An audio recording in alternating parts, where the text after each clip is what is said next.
Bismillah, kita mulai. Assalamualaikum warahmatullahi wabarakatuh.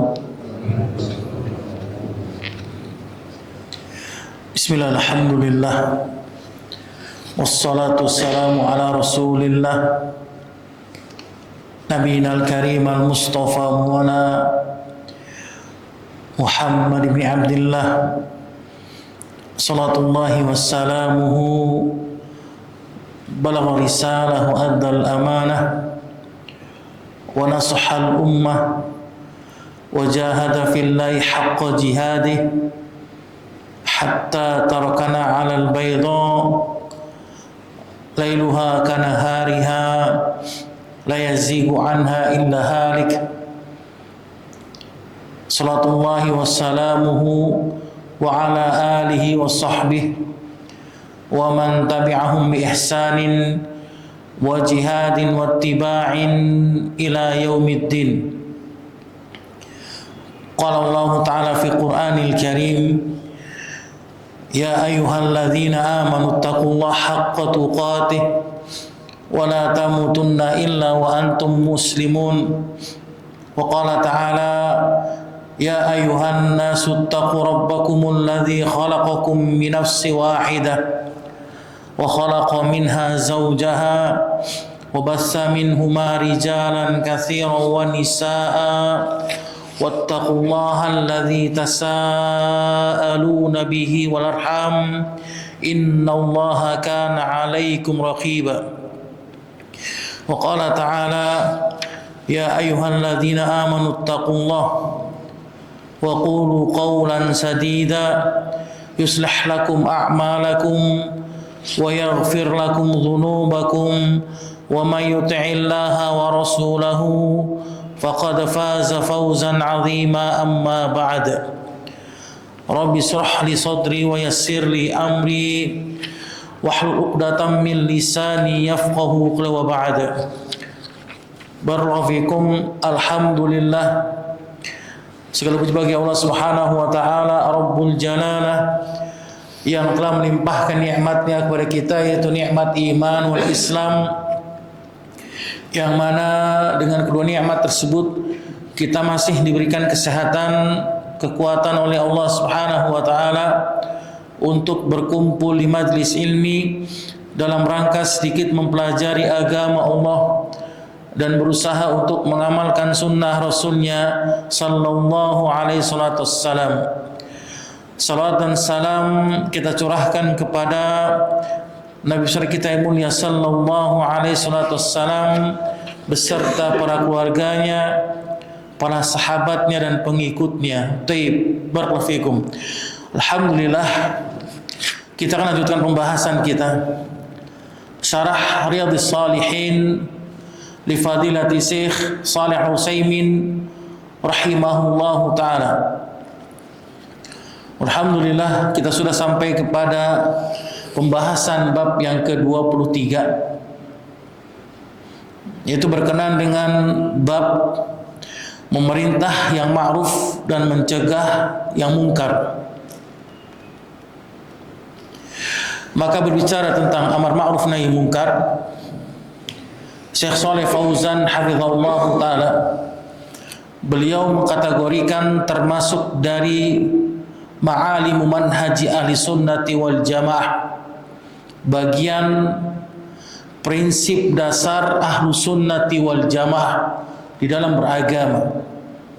Karena ada sebagian dari kalangan kaum muslimin yang mereka meremehkan, bermudah-mudahan, bahkan mereka meninggalkan amar ma'ruf nahi mungkar dari kalangan orang-orang sufi. Ketika kemungkaran berada di hadapan mereka, mereka diam. Mereka tidak berani menegakkan nahi mungkar.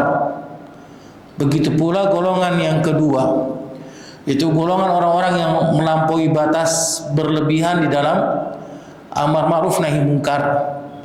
Itu seperti golongan orang-orang Mu'tazilah dan Khawarij. Golongan orang-orang Mu'tazilah dan Khawarij di mana mereka ketika melihat kemungkaran di hadapan mereka, maka mereka menghilangkan kemungkaran dengan pedang, dengan kerusakan dan dengan kebinasaan. Maka Ahlus Sunnati wal Jamaah berdiri di antara kedua golongan, tidak bermudah-mudahan dan tidak terlalu berlebih-lebihan dalam amar ma'ruf nahi munkar. Oleh karena itu para ulama memiliki kaidah yang sangat jelas di dalam amar ma'ruf nahi munkar, tidak sembarangan, tidak terlalu membabi buta atau merusak sehingga membuat fitnah di kalangan kaum muslimin, anarkis. Antum bisa lihat sebagian dari kita ini ketika melihat kemungkaran di hadapannya, mereka seakan-akan giroh semangat di dalam menjalankan nahi mungkar di atas kebenaran, padahal mereka di atas kesalahan. Nanti kita akan bacakan termasuk dari kaidah amar ma'ruf nahi munkar yang telah dijelaskan oleh Syekh Ibnu Utsaimin rahimahullahu taala. Semua hal ini bersumber di dalam firman Allah Al-Qur'an surat Ali Imran ayat 104, perintah beramar ma'ruf nahi munkar. Sebagaimana Allah berfirman, wal takum minkum ummatun yad'una ilal khair wa ya'muruna bil ma'ruf wa yanhauna 'anil munkar wa ulaika humul muflihun. Maka hendaklah ada sebagian dari kalian, kata Allah, yang menyeru kepada kebaikan. Jadi Allah perintahkan yang pertama apa? Hendaklah sebagian dari kita mengajak kepada kebaikan, berdakwah. Itu dimulai dengan diri sendiri. Kemudian setelah antum berhasil, maka antum berdakwah dimulai kepada keluarga antum yang terdekat. Setelah itu baru masyarakat. Ini perintah dari Allah. Jadi ada tahapan-tahapannya. Jadi enggak antum langsung apa? Nahi mungkar. Antum main hajar aja. Yang penting terserah aneh. Aneh di atas kebenaran. Padahal antum salah dalam hal ini. Antum tidak berkaca pada diri antum dan keluarga antum. Banyak kerusakan di dalam keluarga antum. Membiarkan istrinya keluar tidak menggunakan jilbab, ya, tidak menutup aurat, atau membiarkan anak-anak perempuannya ikhtilat dengan laki-laki, atau tidak menggunakan atau tidak memakai jilbab yang benar misalnya, membiarkan anak-anaknya yang laki-laki bermaksiat. Ini seakan-akan dia menutup mata kepada hal yang lebih wajib daripada yang lainnya, daripada yang sunnah. Ini kesalahan yang besar. Makanya apa kata Allah? Wal takum minkum yad'una ilal khair, yang pertama. Maka hendaklah sebagian dari kalian apa? Memulai dengan menunjukkan, mengarahkan kebaikan. Ini yang pertama. Kalau sudah berhasil tahapan yang pertama, maka apa kata Syekh di sini? Wa ya'muruna bil ma'ruf.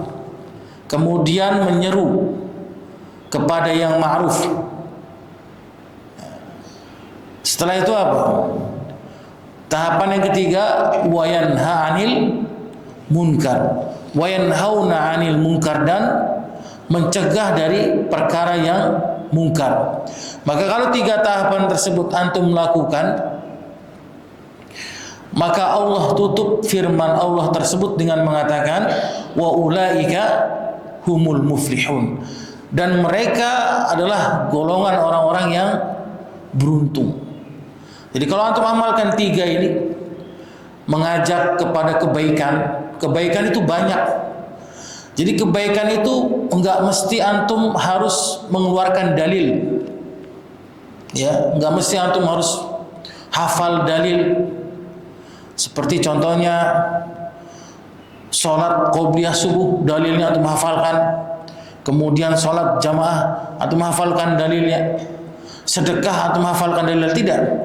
Yang dimaksud kebaikan itu antum mengarahkan orang lain untuk beramal baik, itu termasuk antum menyeru kepada kebaikan, mengajak, mengarahkan saja. Kemudian antum menyebarkan kebaikan di WhatsApp, tulisan ustadz ya, atau potongan-potongan video ustadz antum sebar, share, itu termasuk kebaikan. Sebagaimana Rasul yang mulia bersabda, man dalla ala khairin kana ajruhu ka fa'ilihi, kata Rasul. Barang siapa yang dia menunjukkan kebaikan kepada orang lain, maka pahalanya sama seperti apa yang dilakukan oleh orang tersebut. Jadi sama, tidak mengurangi pahala orang yang melakukan amal kebaikan tersebut. Jadi tidak ada ruginya. Ini yang harus kita fahami di sini. Jadi menyeru kepada kebaikan itu jalannya banyak, kata Syekh. Mendoakan orang lain agar mendapatkan hidayah, petunjuk, ini termasuk antum menyeru kepada kebaikan. Ya. Dan yang lebih baiknya apa? Antum mengajak orang kepada kebaikan dengan apa? Dengan dalil. Itu yang lebih utama, yang lebih baik lagi. Taib, barakallahu fikum. Maka tahapan yang kedua, kalau setelah antum sudah menyeru kepada kebaikan, maka antum memerintahkan kepada yang ma'ruf kepada keluarga antum terlebih dahulu. Suruh sholat anak antum. Lihat kalau sudah umurnya 7 tahun, maka ajak ke masjid bagi laki-laki. Ajak sama bapaknya sholat di masjid. Kemudian jangan pernah tinggalkan sholat. Ajarkan, kalau sudah 7 tahun, ajarkan puasa Ramadan, kasih hadiah. Kemudian ajarkan berbakti kepada orang tua. Amal-amal kebaikan antum tanamkan kepada anak-anak antum. Wabil khusus apa? Nasihat dari Syekh Sulaiman Ar-Ruhaili, guru kami, hafizallahu ta'ala. Maka kalau bisa, kata Syekh, ketika kita mengajarkan surat Al-Fatihah itu orang tuanya, jangan orang lain. Kenapa?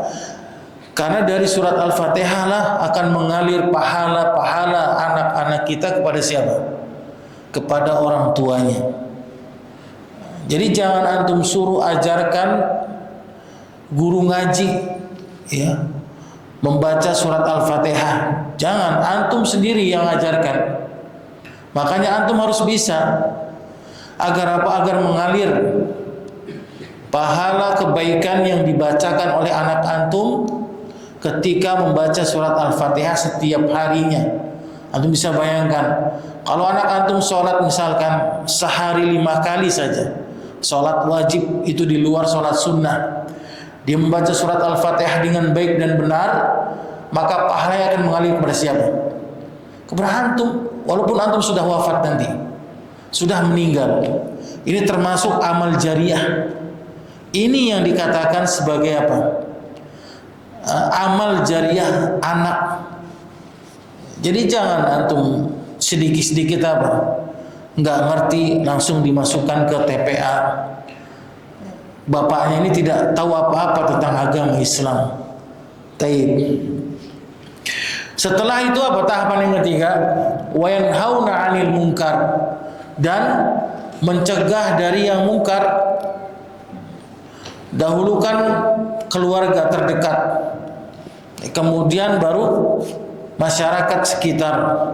Sebagaimana Allah berfirman di dalam Al-Qur'an surat At-Tahrim, ya ayyuhalladzina amanu qu anfusakum wa ahlikum nara. Wahai orang-orang beriman, jagalah dirimu dan keluargamu dari siksa api neraka Allah. Barakallahu fikum. Kemudian bagaimana Ustaz kalau misalkan ada orang-orang yang membiarkan kemungkaran misalnya, dia mampu untuk mencegahnya, atau orang-orang yang tidak mau mengajak kepada yang ma'ruf dan dia mampu untuk menyeru mengajaknya, maka antum perhatikan di sini, orang-orang tersebut akan mendapatkan laknat dari Allah karena membiarkan kemungkaran di hadapannya padahal dia mampu untuk merubahnya. Dalilnya Allah berfirman di dalam Al-Quran surat Al-Ma'idah ayat 78 hingga 79. Ini dalilnya, di mana Allah Ta'ala berfirman, lu'inal ladzina kafaru min bani Israil ala lisani Dawud wa Isa bani Maryam. Allah melaknat orang-orang kafir dari golongan Bani Israel, kata Allah, melalui lisannya Nabi Daud dan lisannya Nabi Isa bin Maryam. Dzalika bima asaw wa kanu ya'tadun. Maka yang demikianlah karena mereka durhaka kepada Allah. Apa sebab mereka durhaka? Ini kan tanda tanya buat kita. Kenapa mereka durhaka kepada Allah? Kenapa Allah melaknat orang-orang Bani Israel dari kalangan Nabi Daud dan dari kalangan Nabi Isa alaihimussalam? Apa sebabnya? Antum perhatikan. Pada ayat 79 Allah katakan, kanu la yatanahawna 'anil munkar fa'aluhu. Yang dimana mereka tidak saling mencegah kemungkaran dari apa yang mereka lakukan. Jadi mereka ini membiarkan kemungkaran, udah bodoh amat. Yang penting apa? Tidak ganggu aneh. Masa bodoh. Jadi mereka itu ketika melihat kemungkaran di hadapan kedua mata mereka, seakan-akan mereka itu diam seperti setan bisu. Maka Allah akan turunkan laknat kepada mereka. Allah akan timpakan bala bencana, kerusakan kepada mereka. La bi'sa ma kanu yaf'alun, kata Allah. Maka amat sangat buruk apa yang mereka kerjakan. Ini banyak di antara kita ini. Ya. Apa? Bapak membiarkan anaknya bermaksiat. Apa kata bapaknya? Udahlah, gak usah pusing-pusing lah. Yang penting ya tenang, gak berantem sama istrinya. Jadi kalau misalkan dia mencegah kemungkaran, ini istrinya gak suka. Atau sebaliknya, istrinya mencegah kemungkaran, suaminya gak suka di rumah tangganya misalnya. Nah, ini saling membiarkan kemungkaran, apa kata Allah? Maka Allah akan melaknat mereka. Allah akan melaknat mereka hanya karena beberapa kesalahan yang ada pada mereka. Nanti kita akan bacakan insyaallah taala tentang ancaman orang-orang yang membiarkan kerusakan. Jadi diumpamakan oleh Rasulullah apa? Seperti hidup di satu perahu yang besar. Jadi golongan yang atas itu adalah golongan orang-orang yang berbeda dengan golongan orang yang bawah. Maka orang yang bawah ini apa? Berinisiatif untuk melobangi air supaya tidak mengganggu golongan orang yang di atas. Anda bisa bayangkan kalau dilobangin itu, perahu itu akan bagaimana? Kalau dibiarkan oleh golongan orang-orang yang atas, kerusakan orang-orang yang di bawah ini akan hancur semuanya. Menimpa semua, baik yang atas maupun yang bawah. Tapi golongan orang-orang yang atas, kalau dia mencegahnya, menutup kemungkaran dari celah-celah kemungkaran yang dilakukan oleh orang yang bawah, maka mereka akan selamat semuanya. Begitulah kehidupan. Jadi cuman gara-gara beberapa segelintir manusia, perorangan ini, mereka berbuat kerusakan, maka Allah murka, Allah hancurkan semuanya. Nauzubillah min dzalik wal iyad billah. Makanya saya di sini menasihatkan, yang dimaksud dengan ma'ruf adalah kullu ma'arafahu asy-syari'. Segala sesuatu yang diketahui oleh syariat, ini ma'ruf. Jadi kalau tidak diketahui oleh syariat Islam itu bukan yang namanya ma'ruf. Bukan dikatakan kebaikan. Jadi kaidah dalam memahami al-ma'ruf adalah segala sesuatu yang diketahui oleh syariat. Itu ma'ruf. Contohnya apa? Contohnya antum berbuat kebaikan kepada orang tua antum yang menyeru, mengajak, memerintahkan antum untuk beli khamr, untuk beli alkohol. Antum belikan alkohol orang tua antum. Kalau menurut pandangan manusia itu baik gak?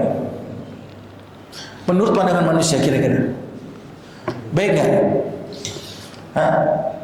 Menurut pandangan manusia misalnya, antum orang yang taat kepada orang tua antum, antum beli alkohol misalkan, ya taat patuh sama orang tua antum. Kalau menurut manusia itu pandangan manusia apa?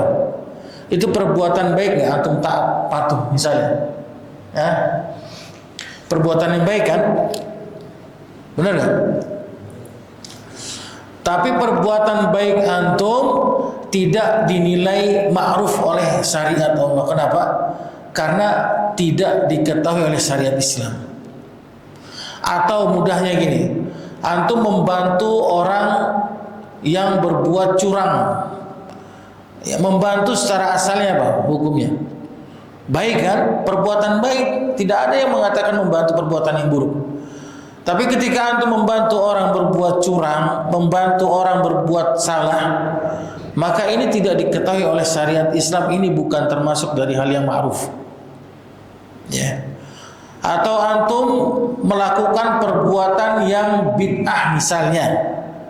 Perbuatan yang bid'ah menurut pandangan sebagian manusia, perbuatan bid'ah itu apa? Baik.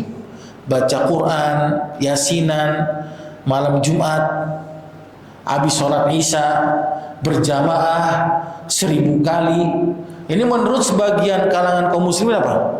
Ini perbuatan baik kok, orang baca yasinan, masa salah? Kan gitu. Tapi kalau menurut pandangan syariat Islam itu tidak baik. Kenapa tidak diketahui oleh syariat Islam? Makanya barometer dikatakan baik itu apa? Dikatakan ma'ruf adalah sesuai dengan syariat Islam. Itu dikatakan ma'ruf.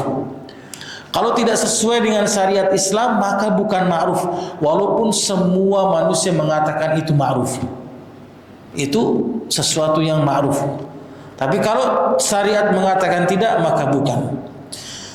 Kemudian Syekh mengatakan wa aqarruhum minal ibadatil qauliyah wal fi'liyah, dan apa yang ditetapkan oleh syariat Islam dari ibadah, baik itu ucapan maupun perbuatan, al-zahirah wal batinah, secara zahir maupun secara batin, ini dikatakan ma'ruf. Jadi apa kesimpulan ma'ruf ini? Segala sesuatu yang diketahui oleh syariat Islam dan ditetapkan olehnya dari ibadah, baik itu perbuatan atau ucapan secara zahir maupun secara batin, maka itu dikatakan ma'ruf. Perbuatan yang ma'ruf.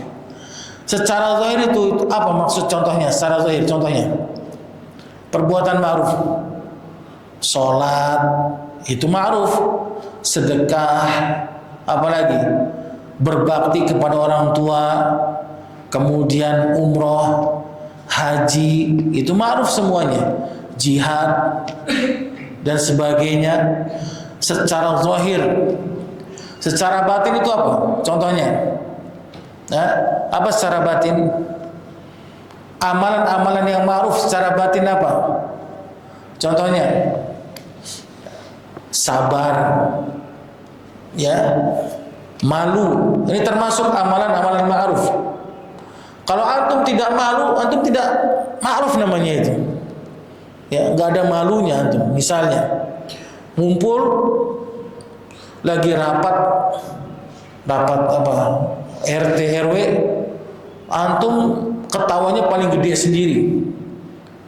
Ya, wah kakak ketawa.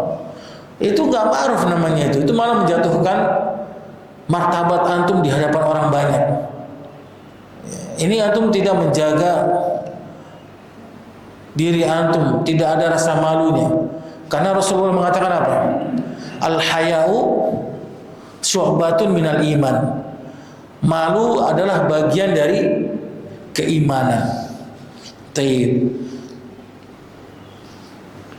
Adapun yang dimaksud dengan mungkar, kata Syekh, kullu ma ankarahu asy-syar' wa mana'u min anwa'il ma'asi, segala sesuatu yang diingkari oleh syariat dan yang dicegahnya dari maksiat, ini dikatakan mungkar. Jadi segala sesuatu yang diingkari oleh syariat Islam. Apa contohnya tadi? Perbuatan bid'ah, kemudian perbuatan mungkar, dosa besar, dosa-dosa kecil, ini termasuk dari maksiat. Wa minal kufur, dan dari kekufuran, wal fusuqi wal isyani wal kadzib, dan dari perbuatan kefasikan, kemaksiatan dan dusta, wal ghibah wan namimah wa ghairi dzalik. Kemudian dari perbuatan ghibah, namimah, dan dari perbuatan yang lain, zahiran au batinan, secara zahir maupun secara batin. Secara zahir gampang kita deteksinya. Apa contohnya di sini? Secara zahir dia berbuat apa? Kerusakan, berbuat curang, berbuat kefasikan, ini secara zahir. Mencaci maki, mencela, kemudian apa? Menghina orang, ini termasuk kefasikan. Sebagaimana Rasul yang mulia bersabda, sibabul muslim fusuqun wa qitaluhu kufrun. Kata Rasul, mencela sesama muslim adalah perbuatan fasik, membunuhnya adalah kekufuran. Contohnya apa? Antum bilang sama teman antum, botak, sini lotak misalnya. Nah, ini kan kata antum bercanda sama dia, tapi bercanda antum kelewatan, dan ini termasuk perbuatan fasik kata Rasul. Mencaci maki, mencela. Jadi yang dia tuh sebenarnya nggak suka dipanggil botak gitu. Atau misalkan apa? Cebol, sini lo bol, sini bol. Candaan, panggilan, ya, panggilan teman, itu termasuk antum mencaci maki, termasuk antum berbuat kefasikan kepada orang lain. Ya, seakan-akan ini hal yang biasa, padahal ini dosa. Sebagaimana tadi Rasul mengatakan apa? Sibabul muslim fusuqun. Mencaci, mencela sama muslim adalah perbuatan fasik. Wa qitaluhu kufrun. Dan membunuhnya adalah perbuatan kekufuran. Kemudian yang secara batin apa kata Syekh? Di antaranya hasad.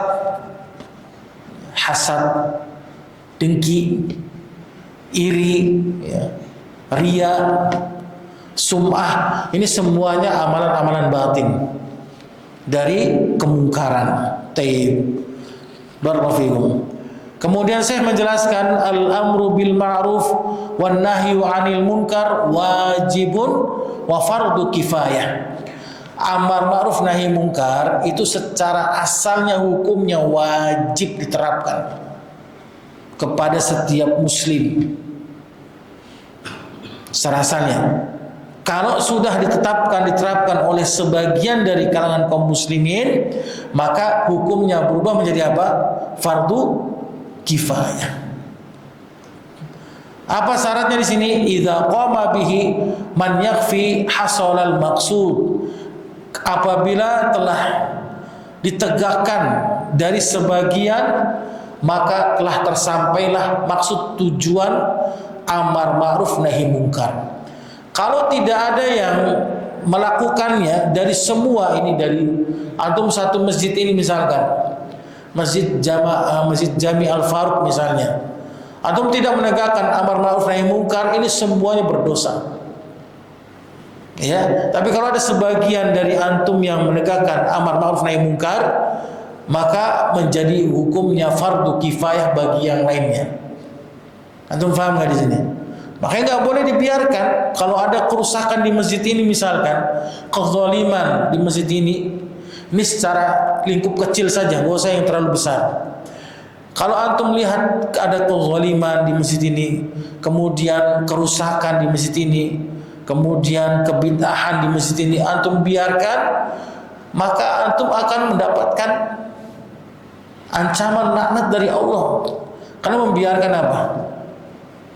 Kemungkaran di hadapan mata antum. Semuanya pada diam, tidak ada berani yang berbicara. Taib. Barakallahu fikum. Ya. Allah barik fikum. Tapi kalau ada sebagian yang berani tampil, afwan, sebaiknya jangan begini, ya. Sebaiknya kita begini. Jadi ada beberapa orang yang mencegah kemungkaran dengan lisannya atau dengan tangannya misalkan, karena dia mampu sebagai penasehat masjid misalnya, sebagai pembina, dia mampu untuk turun tangan langsung mencegah kemungkaran. Maka Allah akan tunda azab yang harusnya ditimpakan kepadanya, maka tidak ditimpakan. Kenapa? Karena dia melaksanakan apa? Perintah dari Allah Subhanahu wa ta'ala. Taib. Barakallahu fikum. Allah barik fikum.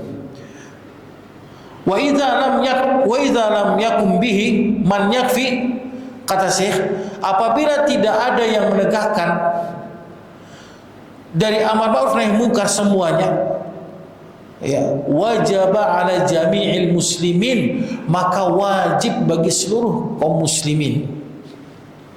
Ini yang bahaya kita.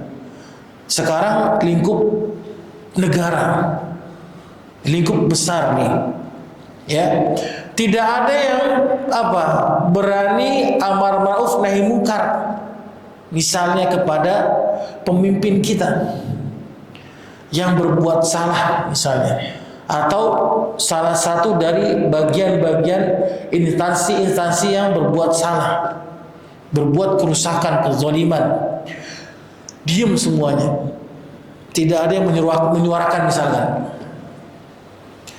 Maka bagaimana kata Syekh? Maka wajib hukumnya bagi semua kaum muslimin untuk amar ma'ruf nahi munkar di sini. Tidak boleh mendiamkannya. Tapi antum harus paham di sini ada kaidah-kaidahnya. Enggak sembarangan kita amar ma'ruf nahi munkar. Yang tadi kita jelaskan bahwasannya amar ma'ruf nahi munkar itu tidak semata-mata hanya dilandaskan dengan apa?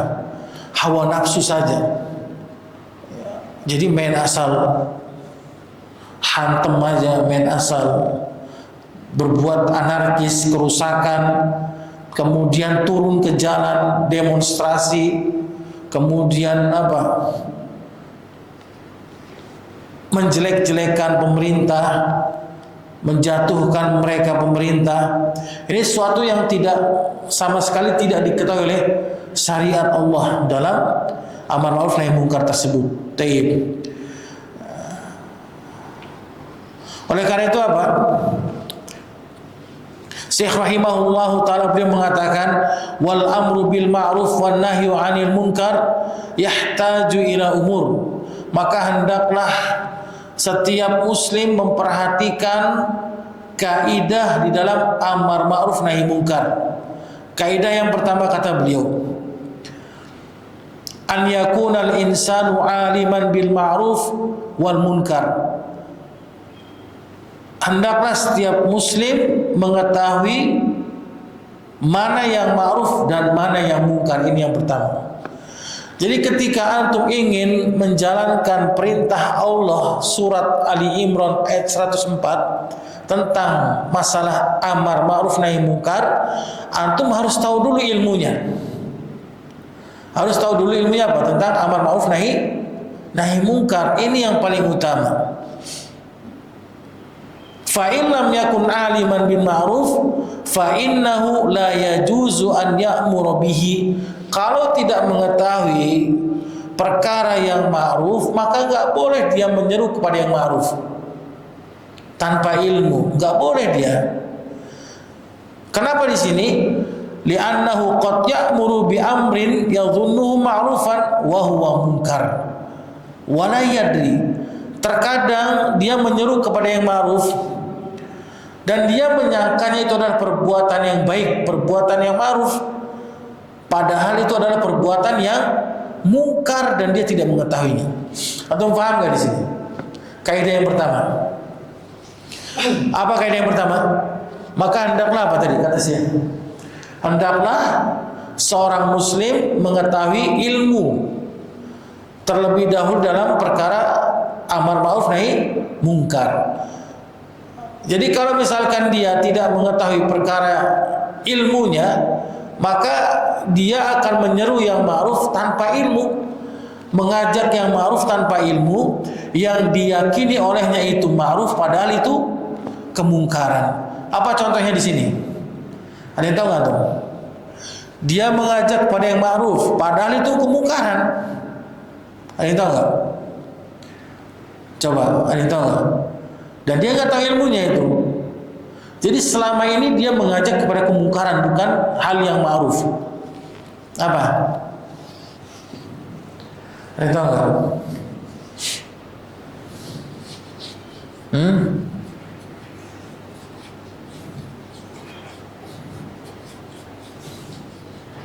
Contohnya apa coba? Hah? Terserah. Masyarakat boleh atau contoh dalam sehari-hari. Hah? Demonstrasi. Nah, itu salah satu contohnya. Jadi dia menyangka itu adalah ma'ruf, ya kan? Dia menyangka itu adalah kebaikan. Ya, untuk apa? Tujuannya untuk merubah pemerintahan misalnya agar lebih baik, tapi dengan cara apa? Demo misalnya. Padahal demo itu boleh nggak dalam Islam? Tidak boleh. Syekh Fauzan mengatakan demonstrasi itu tidak diperbolehkan walaupun dengan cara baik. Apa dalam bahasa kita itu? Aksi damai. Itu sama aja tidak diperbolehkan dua-duanya. Ya, karena sikap demonstrasi itu adalah asal muasal dari siapa? Orang-orang Khawarij itu asal muasal demo itu. Sebagaimana telah dilakukan oleh siapa? Pucuk kepalanya Khawarij siapa? Ada yang kenal nggak tuh siapa? Kepalanya Khawarij dari zamannya Rasulullah siapa? Siapa? Zul Khuwaisirah. Ini dia yang pertama kali nih yang mencetuskan demo di hadapan Rasul. Jadi ketika Rasul membagi ghanimah, rampasan perang kepada orang pembesar Quraisy lebih besar daripada para sahabat, datang Zul Khuwaisirah menghadap Rasul. Kemudian dia katakan apa? Ya Rasulullah i'dil lana.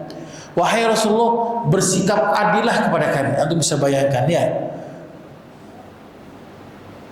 Rasul ketika mendengar hal itu marah beliau.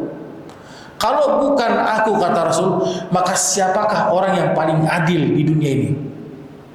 Ya, di hadapan Allah. Mendengar hal itu Umar bin Khattab marah. Ingin memenggal kepalanya siapa? Zulkhuwaisirah. Tapi Rasul melarangnya, biarkan. Nanti akan muncul dari anak keturunannya itu seperti anak panah yang melesat dari busurnya. Itu orang-orang siapa? Khawarij. Yang mereka itu membaca Al-Quran tidak sampai ke tenggorokannya. Maka jika aku bertemu dengan mereka, kata Rasul, maka aku akan membunuhnya seperti kaum 'Ad. Ini saking bahaya orang Khawarij di sini. Itu diantaranya, ya.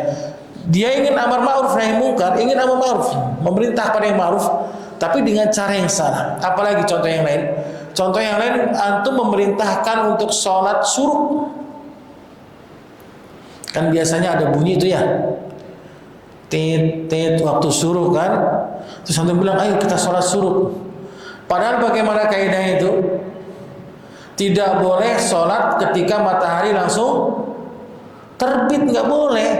Karena adalah sholat ketika matahari terbit dan tenggelamnya matahari termasuk sholatnya orang-orang musyrik. Bukan diperbolehkan dua waktu sholat itu, matahari terbit dan matahari tenggelam. Kalau antum ingin sholat syuruk maka harus ditambah berapa menit? 10 sampai 15 menit waktu syuruknya. Jadi nggak boleh langsung antum sholat.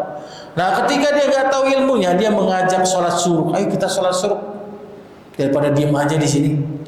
Nah, misalkan sudah matahari terbit, dia langsung sholat syuruk dia.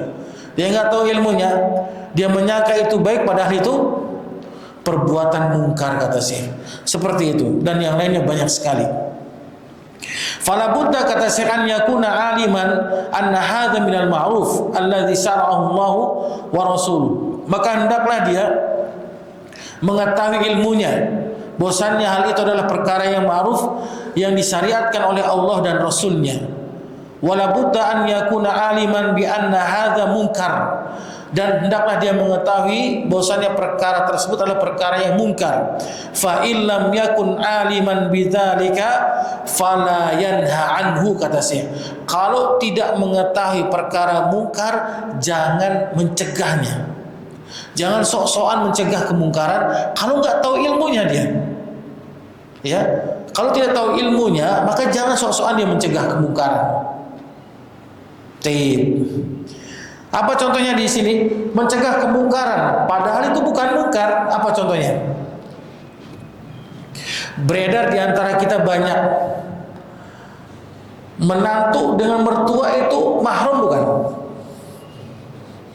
Boleh nggak dia ngobrol berdua? Boleh nggak? Boncengan berdua sama menantu, sama mertua. Boleh nggak? Menantu dengan mertua, boleh nggak? Menantu dengan mertua? Hah? Boleh, nah, aku nggak tahu kan gimana tuh. Ya kan? Banyak di antara kita bener nggak? Banyak di antara kita itu yang kalau melihat aib, wah, dia berdua tuh sama mertuanya di rumah ngobrol. Wah, jangan-jangan. Padahal ini mahram ini. Boleh. Nggak ada masalah, bener ya? Nah, ketika dia melarang sesuatu kemungkaran, ente ngapain ente berduaan sama mertua ente? Ente zina ya? La haula wala billah. Ini sama mertuanya ini. Jadi ada mertua, ada apa? Mahram alal abad, mahram yang selamanya di antaranya mertua. Itu selamanya. Istri antum cerai dengan antum. Mertua antum akan selalu selamanya sampai mati. Nggak boleh itu lepas itu mertua. Namanya mahram alal abad, selamanya. Ya. Jadi banyak di antara kita yang nggak tahu. Jadi seakan-akan ini hal yang tabu bagi kita. Menantu nggak boleh dekat sama mertua. Takutnya apa? Timbul apa? Misalkan cinta kasih jalinan ya. Kemudian nauzubillah min zalik. Enggak, bukan, boleh antum silakan. Boleh ya, seperti itu. Kemudian dicegah dia kemungkaran, dia rasa itu adalah kemungkaran, padahal apa? Itu bukan kemungkaran, dan banyak lagi yang lainnya. Apalagi contohnya di sini, kalau jadi imam, ya nggak usah, nggak boleh pakai peci apa? Peci songkok, peci nasional kayak gitu misalnya. Harus pakai peci Arab misalnya. Ya. Itu ada mencegah kemungkaran. Padahal tidak ada larangan. Mau pakai peci songkok kayak mau nggak pakai peci, misalkan jadi imam, boleh nggak jadi imam nggak pakai peci? Boleh-boleh aja, silakan. Kemudian dia rasa itu kemungkaran, akhirnya dicegah. Wah, ini nggak sopan ente nih. Jadi imam kok nggak pakai peci, kurang ajar ente. Nggak boleh jadi imam. Dia mencegah kemungkaran, padahal itu bukan mungkar, maka dia berdosa di situ. Nah, makanya di situ harus ada kaidahnya. Kalau dia nggak tahu kemungkaran, jangan dicegah. Itu kaidah yang pertama. Taib, barakallahu fikum. Kemudian kaidah yang kedua kata Syekh apa? Anta'lama bi anna hadzal rajul tarikun lil ma'ruf aw fa'ilun lil munkar. Maka hendaklah kaidah yang kedua, seseorang mengetahui dengan pasti orang tersebut meninggalkan yang ma'ruf dan melakukan kemungkaran. Jadi bukan kata orang, ya, bukan apa sesuatu yang nggak pasti. Contohnya, antum dapat kabar, si fulan tuh lihat, masa nggak pernah nongol di masjid, nggak pernah sholat jamaah, katanya ngakunya sunnah, ngakunya wahabi, ngakunya apa, ngakunya ahlus sunnah wal jamaah, tapi nggak pernah sholat berjamaah di masjid. Lihat tuh, ngaji doang, tapi nggak pernah ini. Antum dapat kabar dari orang itu, tidak langsung mengetahui bahwasannya benar nggak dia nggak sholat di masjid berjamaah. Langsung antum katakan, akhi, ittaqillah akhi. Nggak boleh seperti itu, nggak boleh ini. Ini karena antum nggak tahu bagaimana aslinya, atau tidak tanyakan langsung berita yang jelas, maka ini dilarang dalam amar ma'ruf nahi munkar. Makanya harus tahu apa? Kepastiannya dulu secara valid. Itu yang kedua kaidahnya.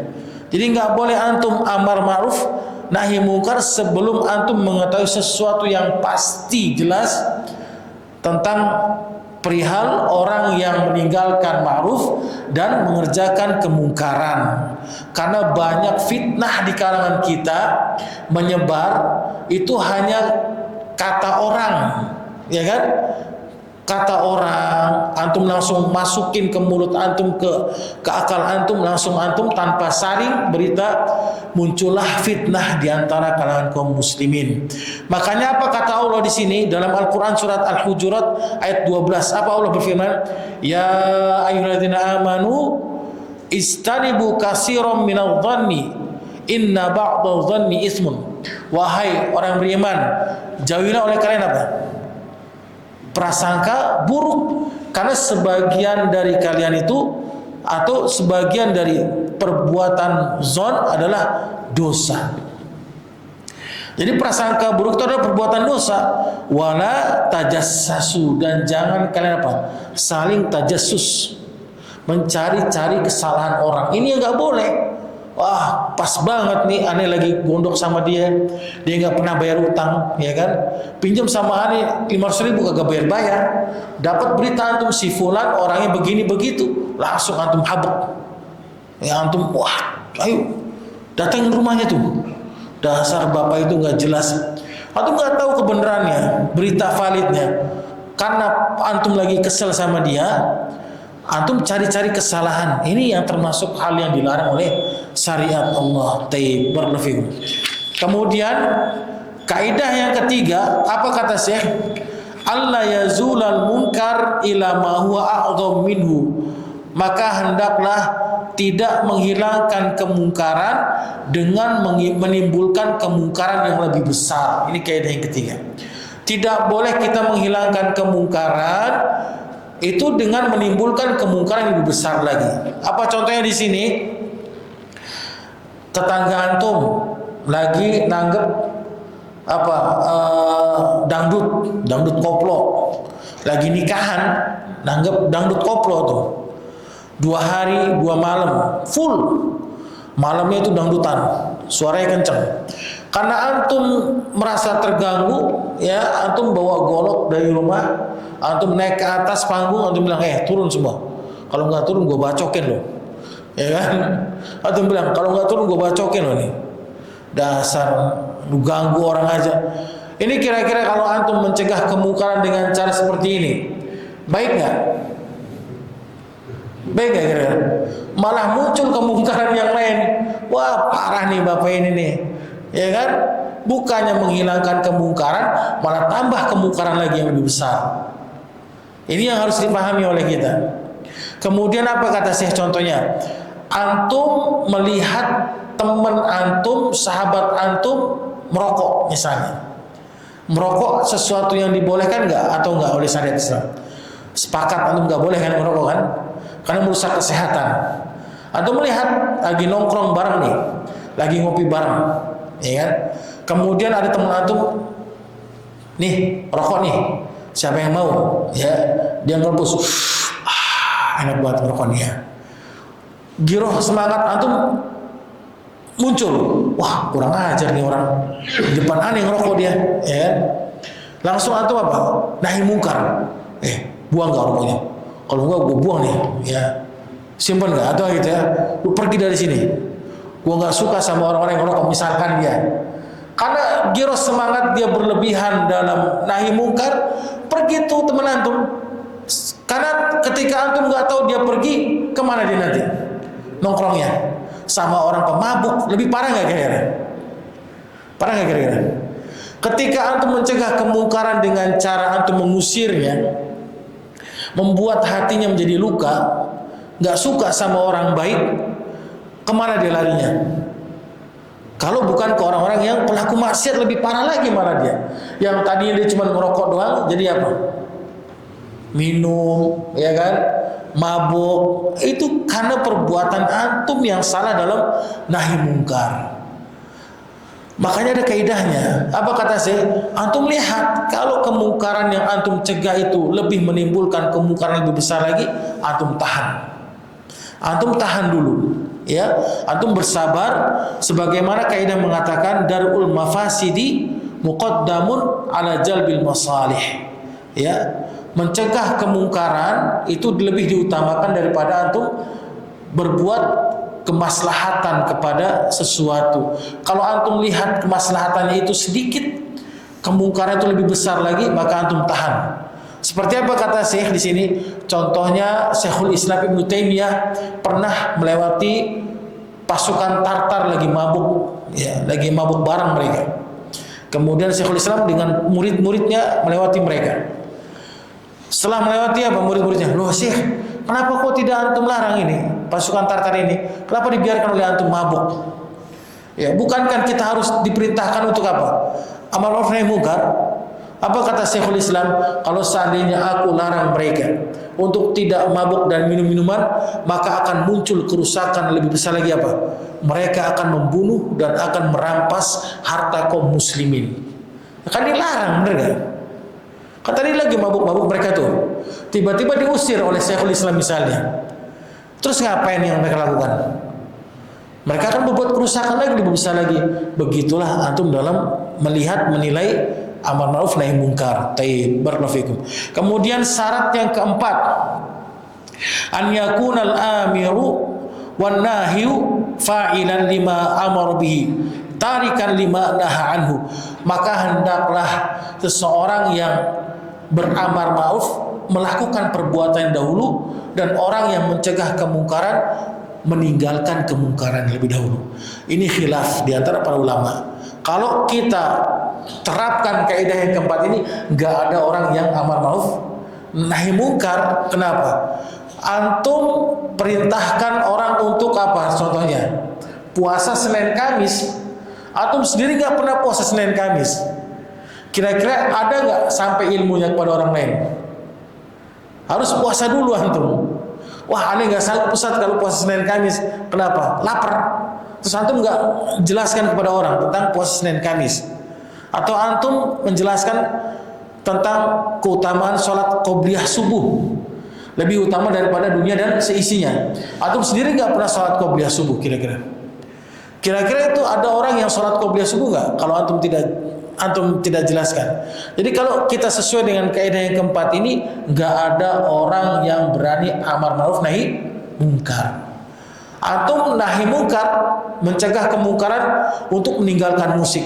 Antum sendiri masih suka dengar musik. Antum tahu musik hukumnya haram. Ya, kalau menggunakan kaidah ini, apa kata Syekh? Maka tidak akan berjalan. Makanya Syekh mengatakan pendapat yang kuat adalah apa? Tetap dijalankan amar ma'ruf nahi mungkar semampunya. Ya, kalau antum masih mendengarkan musik, antum katakan. Kalau ada orang yang mendengarkan musik dengan terang-terangan, antum bilang, maaf mas, kalau mau dengar musik sendiri aja, sumpal kupingnya, jangan bareng-bareng sama saya, gitu ya. Ya, biar dia tahu tentang nikmatnya berbuat dosa sendiri. Jadi jangan bareng-bareng. Kalau bareng-bareng itu dosanya sama-sama nanti. Seperti itu. Taib. Kaidah yang terakhir apa kata Syekh? Annahu yanbaghi lil amir bil ma'ruf wan nahi 'anil munkar an yaqsuda bidzalika islahul khalq. Ini yang paling inti. Maka hendaklah orang yang memerintah yang ma'ruf dan mencegah yang mungkar harus memiliki niat untuk memperbaiki orang lain. Ini yang intinya. Bukan tujuannya untuk menjatuhkan apalagi dendam. Ini banyak diantara kita ketika amar ma'ruf nahi mungkar ini dibuat celah. Wah kebetulan nih karena antum nggak suka sama si fulan, akhirnya antum ketika nahi mungkar langsung wah dendam antum sama dia. Ente makanya tuh ya jangan suka ke masjid aja, sholat ente berjamaah, tapi suka korupsi, dasar nggak jelas lah. Jadi ketika antum nahi mungkar itu kesempatan buat antum apa? Menjatuhkan orang tersebut. Ini bukan seperti itu niatnya. Maka kalau antum ingin amar ma'ruf nahi mungkar harus dibersihi dulu niatnya karena Allah. Bukan tujuannya ingin apa? Menjatuhkan apalagi dendam kepada orang lain. Ini 5 kaidah yang telah dijelaskan oleh Syekh rahimahullahu taala, semoga menjadi amalan baik buat kita. Dan terakhir kita tutup dengan hadis Rasul kita yang mulia sallallahu alaihi wasallam pada pembahasan bab ini, di mana Rasul yang mulia sallallahu alaihi wasallam bersabda,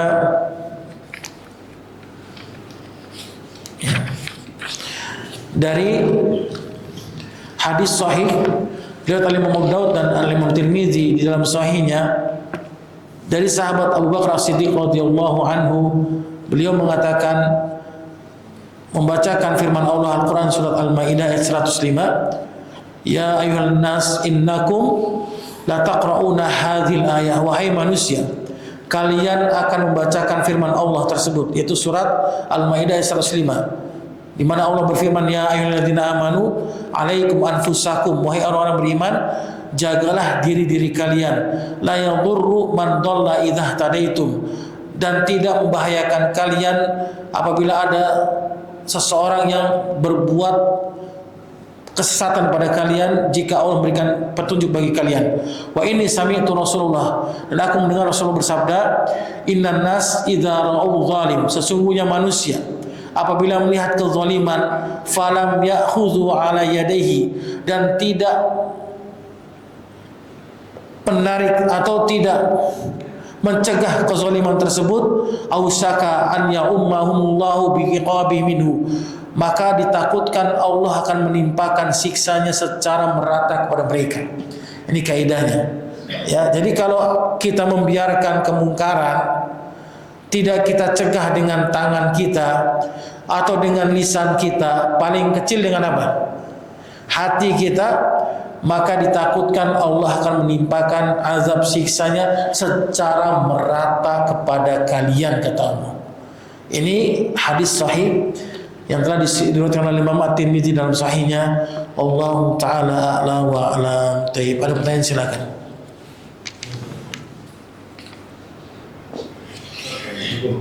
Assalamualaikum warahmatullahi wabarakatuh. Ini dokter, kalau kita mau mencegah kemungkaran pada misalnya ada pembegal atau Iya. kan kata Rasul juga, kalau kita mempertahankan mata kita Surga. Iya. Kita Syahid, benar. Tapi dalam hal ini kita ini jadi korban. Iya. Kita pertahankan mata kita berdasarkan hadis. Iya. Apakah itu bisa digunakan maaf karena apa namanya, ini kan ada juga kemungkaran. Iya.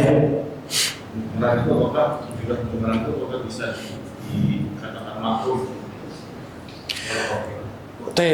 Barakallahu fikum.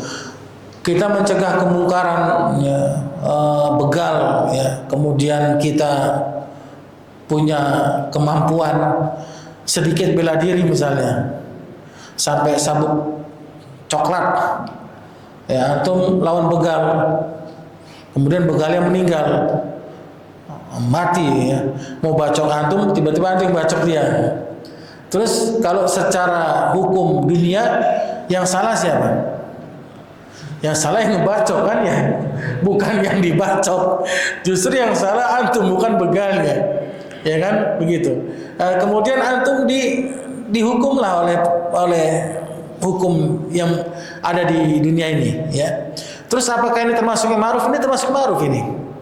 Di mata dunia itu bukan ma'ruf, tapi di mata syariat apa? Ma'ruf. Apa tadi ma'ruf itu? Ma'arafahu as-syari'. Segala sesuatu apa yang diketahui oleh syariat Islam dan ditetapkan olehnya. Antum gak usah takut deh. Selama antum membela yang benar dengan kemampuan antum, kecuali kalau antum nggak tahu, antum nggak bisa bela diri, antum sok-sokan, ya. Ada yang antum mati konyol nanti. Antum nggak tahu bela diri, nggak bisa berantem ya bahasa kita. Tiba-tiba ada begal, kira-kira antum samperin berani nggak? Takut dalam hal ini boleh nggak? Boleh antum. Bukan tercela di sini. Boleh antum takut sama orang begal bawa golok, boleh antum, nggak harus antum hadepin. Ayo lawan ini. Ya, sama aja antum apa? Ngasih badan antum dibacokin sama dia. Itu ya. Jadi antum harus tahu dulu, tahu diri dulu antum. An yakuna aliman, tahu dulu diri antum mampu nggak? Sanggup nggak antum melawan mereka? Kalau sanggup silakan. Dan ini termasuk yang ma'ruf, termasuk mencegah kemungkaran. Walaupun manusia menganggapnya itu bukan kemungkaran seperti itu. Allahu a'lam. Tayyibbar nafikum. Allah ibarik fikum. Ada lagi nggak? Silakan. Nyambung yang tadi disampaikan oleh kejadian nyata di Jogja itu kan sebelum lama itu kan ada istri yang dicambet, kemudian dikejar dengan mobilnya, tapi dianya tidak mau berhenti, pak motor juga cambet ya. Akhirnya dengan tabrak, meninggal. Kemudian secara hukum seperti tadi Ustaz sampaikan, dia tidak salah, tapi akhirnya banding atau apa dan seterusnya banyak yang menyaksikan bahwa itu memang bela diri. Di hukum positif nasional dibebaskan juga sepertinya begitu. Jadi secara hukum dunia pun kalau misalkan dia membela diri maka dibenarkan. Secara syariat aja itu orang kita membunuh orang yang berbuat kerusakan, begal, kita masuk surga, dia masuk neraka, gitu bahasanya. Jadi kalau ketika antum misalnya nih ya, antum membunuh dia, kemudian dia masih ada nyawa sedikit, masih sempat dia bangun, terus ngebacok antum, ya tiba-tiba kena leher antum meninggal, sama-sama meninggal. Yang begal neraka, orang yang dibegal mati syahid, dua-duanya itu. Padahal sama-sama terbunuh dia. Seperti itu ya. Tapi ada yang antum lihat yang di mana Sumarekon itu kan, yang kejadian dulu itu anak muda yang dia ngelawan begal berapa orang, dia sempat dipenjara dulu kan, berapa hari. Setelah dia banding baru dibebaskan. Ya hukum dunia bolehlah kalah dengan hukum dunia kita misalnya. Tapi hukum syariat Islam itu kita benar. Contoh yang lain apa? Apa contoh yang lain? Istri antum misalnya, nauzubillah misalnya, si fulan punya istri, ya, diperkosa di hadapan antum, di hadapannya kira-kira. Kira-kira antum sebagai seorang suami apa? Giro antum biarkan dia, antum tonton, atau antum pisahkan. Terus orang yang memperkosa istrinya itu marah, ya kan, berusaha untuk membunuh. Antum biarkan nih bacokan ini, atau antum melawan gimana? Ya. Kalau dalam apa hukum Islam, dalam hukum dunia, siapa yang menang? Kalau yang misalkan yang perkosa itu mati dibunuh, siapa yang menang? Orang yang memperkosanya. ya kan? Dan dijatuhi hukuman penjara berapa tahun yang membunuhnya ini. Antum paham nggak di sini? Benar nggak Pak? Suaminya membela istrinya misalkan diperkosa, orang yang memperkosanya itu dibunuh, nggak sengaja terbunuh. Kira-kira yang salah siapa dalam hukum dunia ini? Hukum pidana ini? Yang membunuhnya kan? Ya kan? Tapi kalau dalam hukum Islam bagaimana? Coba, siapa yang salah? Yang perkosaannya yang salah. Seperti itu ya. Jangankan antum, Umar bin Khattab aja kalau melihat keluarganya digituin marah beliau. Apalagi antum. Kalau antum gak punya ghirah, kecemburuan yang besar terhadap keluarga antum diapa-apakan, itu dipertanyakan antum. Ya, dipertanyakan keimanan antum di situ. Taib. Barakallahu fikum. Allah barik fikum. Cukup ya, alhamdulillah kita cukupkan dengan kafadis. Subhanaka wa bihamdik asyhadu an la ilaha illa anta astaghfiruka wa atubu ilaik. Assalamualaikum warahmatullahi wabarakatuh.